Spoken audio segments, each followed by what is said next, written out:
आकाशवाणी भोपाल से प्रस्तुत है बालाघाट जिले की चिट्ठी। आलेख श्रीनिवास चौधरी, वाचन स्वर दीपा सिंह। पिछले दिनों प्रधानमंत्री ने देश के 19 जिलों के 3,000 गांवों में 1,71,000 हितग्राहियों को अधिकार अभिलेख का वितरण किया। इसमें बालाघाट जिले के हितग्राही भी शामिल हैं। बालाघाट के कलेक्ट्रेट कार्यालय सभा कक्ष में इस कार्यक्रम का सीधा प्रसारण किया गया। पिछले दिनों जिला भाजपा की ओर से आजादी के अमृत महोत्सव कार्यक्रम के तहत प्रधानमंत्री नरेंद्र मोदी के नेतृत्व के 20 साल, जिसमें प्रधानमंत्री के पद पर 7 साल और गुजरात में मुख्यमंत्री के रूप में 13 साल के कार्यकाल पर आधारित एक संगोष्ठी का आयोजन किया गया था। बालाघाट प्रवास पर आए केंद्रीय खाद्य प्रसंस्करण और जल शक्ति मंत्री प्रहलाद सिंह पटेल ने मुख्य वक्ता के रूप में संगोष्ठी में कहा कि कोरोना काल में प्रधानमंत्री ने दूरदर्शिता के साथ काम किया और देश की 125 करोड़ की आबादी को राशन उपलब्ध कराया।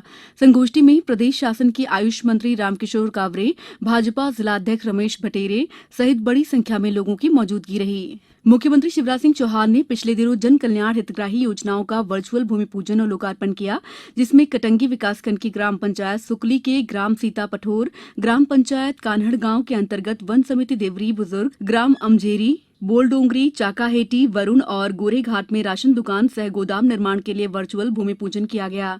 राशन दुकान सह गोदाम का निर्माण मनरेगा से किया जाएगा। प्रत्येक राशन दुकान सह गोदाम निर्माण के लिए 12,83,000 रुपए की राशि स्वीकृत की गई है। हरदोली में धान उपार्जन चबूतरा कैप निर्माण के लिए भूमि पूजन किया गया। इसके साथ ही तिरोड़ी में 9,50,000 रुपए की लागत से आंगनबाड़ी भवन निर्माण, बिसापुर में 3,44,000 रुपए की लागत से स्वच्छता परिसर निर्माण के लिए भूमि पूजन किया गया।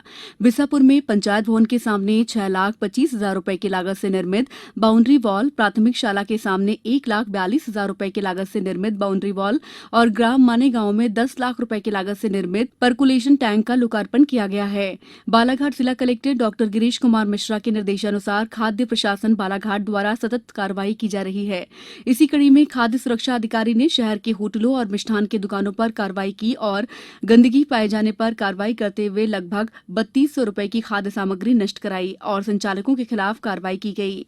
आजादी के अमृत महोत्सव के अंतर्गत राष्ट्रीय विधिक सेवा प्राधिकरण नई दिल्ली के निर्देशानुसार चलाए जा रहे अखिल भारतीय जागरूकता और पहुंच अभियान के अंतर्गत पिछले दिनों सहारा वृद्धाश्रम बालाघाट में जागरूकता शिविर का आयोजन किया गया। शिविर में जिला विधिक सहायता वरिष्ठ नागरिकों के भरण पोषण के लिए चलाई जा रही योजनाओं की जानकारी दी। शिविर में नशा करने से होने वाले दुष्प्रभावों की भी जानकारी दी गई। बालाघाट के सभा हॉल में पिछले दिनों दिव्यांगजनों को कृत्रिम अंग वितरण शिविर का आयोजन किया गया। शिविर में भारत सरकार की एडीपी योजना के अंतर्गत एलिम्को और जिला प्रशासन के संयुक्त तत्वावधान में राज्य सरकार के आयुष मंत्री रामकिशोर नानो कावरे ने दिव्यांगजनों को कृत्रिम अंगों का वितरण किया। शिविर में आयुष मंत्री ने कहा है कि दिव्यांगजनों को सशक्त बनाने के लिए योजनाबद्ध तरीके से कार्य किया जा रहा है। उन्होंने अधिकारियों को निर्देश दिए हैं कि वे दिव्यांगजनों को शासन की योजनाओं का लाभ दिलाने के लिए संवेदना के साथ कार्य करें। शिविर में 136 दिव्यांगजनों को कृत्रिम उपकरण वितरित किए गए। गांधी जयंती 2 अक्टूबर के दिन बालाघाट जिले के ग्राम केरा में सद्भावना शिविर लगाया गया। शिविर में राज्य सरकार के खनिज विकास निगम के अध्यक्ष प्रदीप जायसवाल शामिल हुए। इस अवसर पर आम जनता की समस्याओं को सुनने और उनका निराकरण करने के साथ ही उन्हें शासकीय योजनाओं की जानकारी भी दी गई। कोरोना संक्रमण को फैलने से रोकने के लिए बालाघाट जिले में भी 18 साल से अधिक की आयु के सभी लोगों को कोविड वैक्सीन का टीका लगाया जा रहा है। 30 सितंबर को विशेष अभियान के तहत टीकाकरण दलों ने घर घर जाकर टीका लगाया। जिले में 88% टीकाकरण का लक्ष्य हासिल किया जा चुका है। पिछले दिनों बालाघाट जिले में कान्हा राष्ट्रीय उद्यान में सफारी का शुभारंभ किया गया।